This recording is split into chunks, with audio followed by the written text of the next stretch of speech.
Seria Regăsirea puterii interioare, capitolul Victimizarea inconștientă, umbra subtilă a lipsei de asumare. Episodul 1. Cum se manifestă victimizarea subtilă? Victimizarea nu arată mereu ca plânsul celui care se declară învins.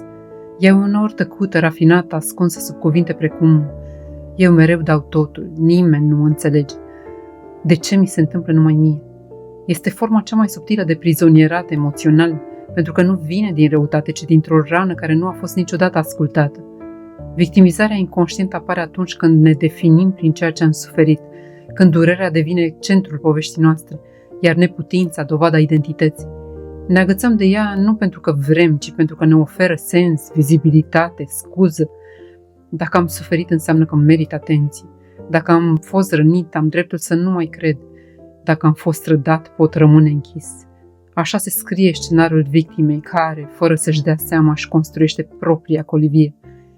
Dar victimizarea nu e doar o poveste despre trecut, e și un mecanism subtil de protecție. Pentru că e mai ușor să spui nu pot, decât să riști, să încerci și să te confrunți cu frica de eșec. E mai ușor să te simți lipsit de putere, decât să-ți asumi responsabilitatea de a schimba ceva.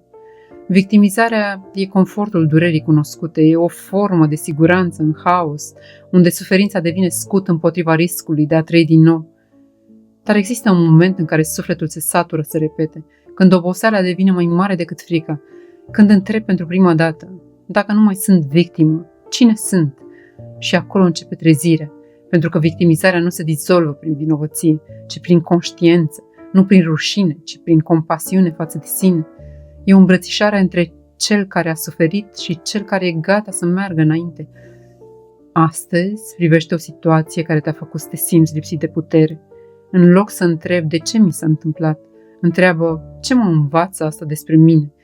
Acolo începe liberarea, în momentul în care încetezi să cauți vinovați și începi să recunoști puterea pe care o ai chiar și acum.